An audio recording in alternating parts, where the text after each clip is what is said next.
अस्सलाम वालेकुम। आज की जो वीडियो है उसके अंदर हम पढ़ेंगे कि प्रोनाउन क्या होता है। ठीक है, हम मुख्तलिफ़ एग्जांपल्स देखेंगे, उनसे फिर हम जानेंगे कि प्रोनाउन क्या होता है। ठीक है, प्रोनाउन जो होता है एक वर्ड होता है जो हम इस्तेमाल करते हैं नाउन की जगह पे। किसकी जगह पे? नाउन की जगह। यहाँ पर आपको प्रोनाउन लफ्ज़ से ही मालूम हो जाएगा कि जो नाउन की जगह पर वर्ड इस्तेमाल होता है उसको प्रोनाउन कहते हैं। ठीक है, अब नाउन क्या होता है? नाउन भी एक वर्ड होता है जो किसी भी चीज़ को मुखातिब करने के लिए, किसी भी अभी हमारी जो लाइफ होती है उसमें हम मुख्तलिफ़ चीज़ें देखते हैं। आप एक बच्चा क्लास में बैठा हुआ तो वो ब्लैक बोर्ड देखेगा, टीचर देखेगा, टीचर का नाम कोई होगा। अब वो किसी चीज़ को भी बुलाना होता है तो वो एक वर्ड यूज़ करता है जो उसकी आइडेंटिटी कहलाती है। ठीक है, तो वो होता है नाउन। अब उस नाउन की जगह पर हम क्या एक ऐसा वर्ड इस्तेमाल करें जो नाउन का काम ही दे लेकिन उसकी रिप्लेसमेंट कर दे। ठीक है, उसको हम प्रोनाउन बोलेंगे।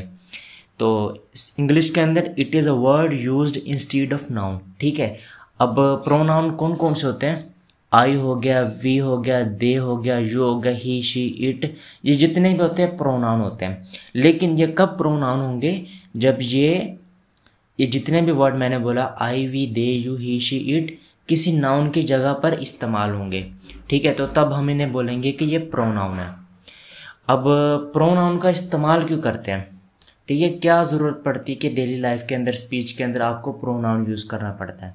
देखिए, सबसे पहले जो चीज़ है ना, ये रेपिटेशन को अवॉइड करता है। एक नाउन की रेपिटेशन होती है बार बार, उसको अवॉइड करता है। हम आगे एग्जांपल देखेंगे तो हमें पता लगेगा कि ये कैसे रेपिटेशन को अवॉइड करना बेहतर है। ठीक है, अच्छा, रेपिटेशन वर्ड्स की जो होती है नाउन की, उसको अवॉइड करता है तो फिर क्या होता है, जो हमारा सेंटेंस होता है वो एक स्मूथ बन जाता है और एक क्लियरर बन जाता है। ठीक है, अब हम ये एग्जांपल से देखते हैं।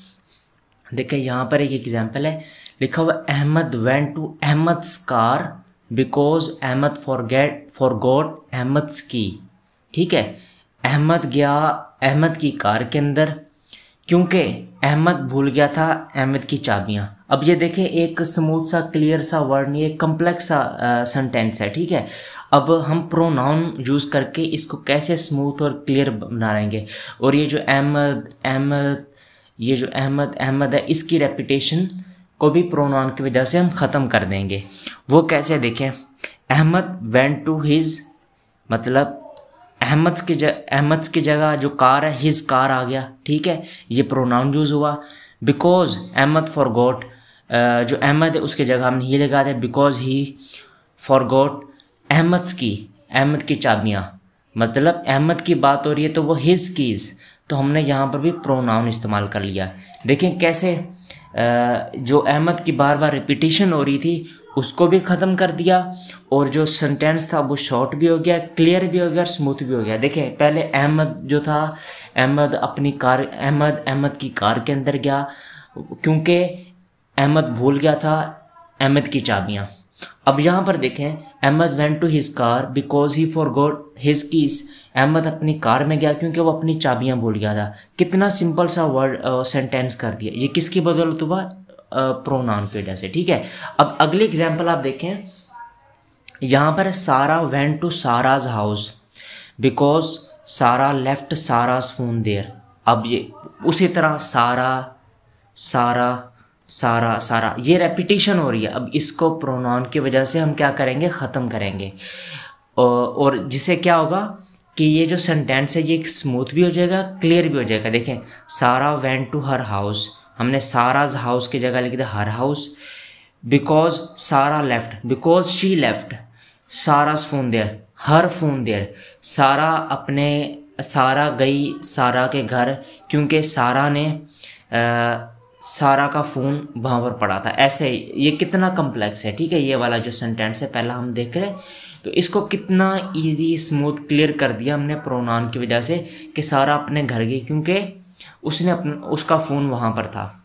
ठीक है, तो पता चला कि वाई वी यूज़ प्रोनाउन, क्योंकि ये रेपिटेशन जो वर्ड्स की होती है, नाउन्स की होती है, उसको कम करता है, जिससे जो हमारा सेंटेंस होता है स्मूथ भी हो जाता है और क्लियर भी हो जाता है। ठीक है, फिर उसके बाद दोबारा वही एग्जाम्पल, ये जस्ट एग्जाम्पल इसीलिए डालेंगे ताकि आप प्रैक्टिस करें दोबारा समझने के लिए। फिर उसके बाद जो है मैंने कुछ और एग्जाम्पल रखी हैं ताकि आपको और ज़्यादा क्लियर हो जाए, ठीक है। अब देखिए, Ayesha is reading Ayesha's favourite book, मतलब आयशा जो है वो अपनी एक किताब रीड करे। कौन सी किताब रीड करे? जो आयशा की पसंदीदा है। अब यहाँ पर हमने आयशाज़ की जगह लिख दिया हर, ठीक है। मतलब आयशाज़ की जगह जो नाउन था उसकी जगह हमने प्रोनाउन इस्तेमाल किया, ठीक है। तो सेंटेंस हमारा कितना सिंपल हो गया, क्लियर हो गया, स्मूथ हो गया, क्लियर कट कॉन्सेप्ट दे रहा। Ayesha is reading her favourite book, Ayesha अपनी पसंदीदा किताब पढ़ी। वहाँ पर भी यही बात करी थी, लेकिन वो सेंटेंस को कम्प्लेक्स करके। अब जो दूसरी एग्जांपल है, the cat chase the cat's tail, जो बिल्ली थी उसने बिल्ली की दुम का पीछा किया, ठीक है। अब सिंपल सा प्रोनाउन की वजह से कैट्स टेल की जगह इट्स टेल, ठीक है। The cat chased its tail, उसने अपनी दुम का ताक़ुब किया, ठीक है। कितना सिंपल हो गया। फिर उसके बाद Rehan and Saba went to Rehan and Saba's house, Rehan और सबा गए रेहान और सबा के घर, ठीक है। अब इसको हमने प्रोनाउन के जैसे यहाँ रेहान और जो सबाज है उसको हम कैसे प्रोनाउन के जैसे सिंपल करेंगे? Rehan and Saba went to there, हमने देर का इस्तेमाल किया, ठीक है। देर का इस्तेमाल करके हमने इसको सिंपल सा कर दिया। तो ये एक प्रोनाउन का एक और एग्जांपल के अंदर हमें पता लगा कि इसका क्या यूज़ है। फिर उसके बाद है noun Zainab loves Zainab's new dress, Zainab जो है वो ज़ैनब का नया ड्रेस पसंद करती है, उससे प्यार करती है, ठीक है। अब प्रोनाउन हमने इस्तेमाल किया ज़ैनब्स की जगह हमने इस्तेमाल कर दिया हर। तो एक तो होगा सेंटेंस बहुत शॉर्ट हो गया, तो इसका क्या होगा? Zainab loves her new dress, कितना सिंपल सा हो गया। तो हमें पता चला कि जो प्रोनाउन होता है वो क्या होता है? ऐसा वर्ड होता है जो नाउन की जगह इस्तेमाल होता है। किसकी जगह इस्तेमाल होता है? नाउन की जगह इस्तेमाल होता है, ठीक है। और ये किस लिए इस्तेमाल करते हैं स्पीच के अंदर? ताकि जो वर्ड की रेपिटेशन कम हो। वर्ड की रेपिटेशन कम होगी तो क्या होगा? जो हमारा सेंटेंस होगा क्लियर और स्मूथ हो जाएगा, ठीक है। तो अभी जो वीडियो थी इसके अंदर इतना ही। जो हमारी नेक्स्ट वीडियो होगी उसके अंदर हम टाइप्स ऑफ प्रोनाउन पढ़ेंगे। अगर आपने हमारा चैनल सब्सक्राइब नहीं किया हुआ तो आप हमारा चैनल सब्सक्राइब करें। इंशाल्लाह मज़ीद ऐसी वीडियोज़ आपको मिलेंगे।